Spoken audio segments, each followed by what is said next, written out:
kind of resilient in overtime, particularly Marcus Smart with those 2 offensive rebounds, obviously Kyrie hitting big shots. Yeah, I mean, those last 2 shots were amazing. The one in front of our bench was a joke. How tough that was, and he made it look easy. Kyrie, and then the 2 smart rebounds. But this team's hard to put away. They just lower their head, go downhill. We were super small at the end, and that hurt us on defense, I thought. But guys just kind of found a way, and so that was a positive. What's this telling about this team, knowing who you were missing tonight, yet you still cut it out in overtime on the road? Well, the one thing that we said this the other night after the New Orleans game, the one thing that this group has kind of been a hallmark of this group has been whoever's available plays, and is counted on to do what they're supposed to do. And so, not everybody had their best night, but everybody did their jobs and kept adding value when they checked in and played whatever role they were asked to. Gave us a chance to win, and then Kyrie's big, huge shots at the end put us over the top.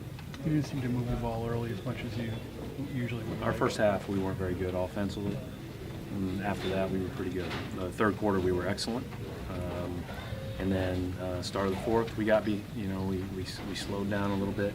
And it just gets harder and harder to move the ball when the other team goes smaller and smaller because they're switching a lot. But we needed, we had enough of it, but we need to play with a little bit more pop than we did at times tonight for sure. What weighs into the decision to foul with 13 seconds left? No timeouts for them.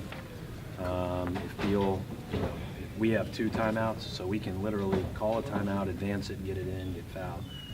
Do it again, call a timeout, advance it. We're still in control of the game if we block out the shooter. It's been 7-game winning streak after you switch Marcus Smart back on the starting lineup. So what type of change do you expect from him to bring to the starting lineup? Well, today we played him at the 5 some, which, Smart's now officially done it all because he's played every position for us, but he's never played the 5, and I think today, at the end of the game, Markeith was guarding, and he was the one setting a lot of the screens. He is just kind of a guy that does a lot for us, and those 2 rebounds in overtime were huge, I thought.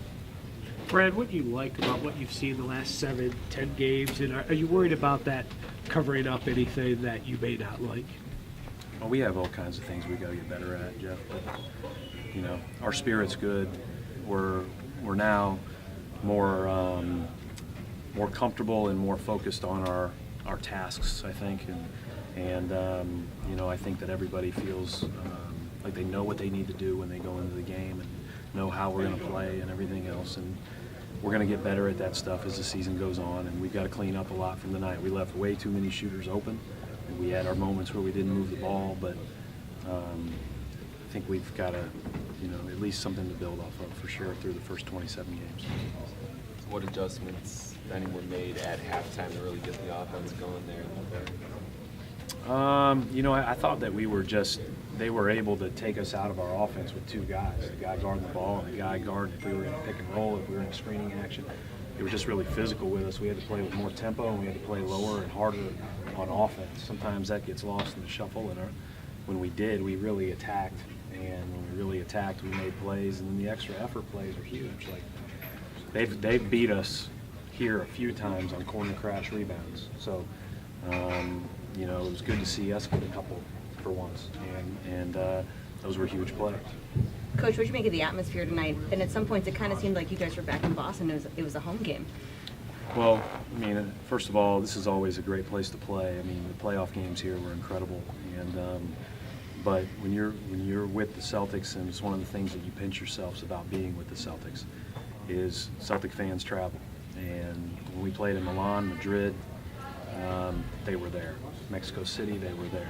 And so obviously in all 30 gyms in the United States, 29 and in Toronto, you'll see at the very least some green, usually a lot of green. We didn't ask you before the game about Jalen. We didn't realize. Yeah, Jalen was going to try to play. He was going to try to warm up, but he caught whatever bug is going around, and so it's obviously hit our team pretty hard. We actually went through a little bit of it during the week where we had 4 or 5 days, which was a good time to hit. Now it's a tough time, and hopefully he'll feel better tomorrow. We'll see. Gordon's missed 2 games, so who knows.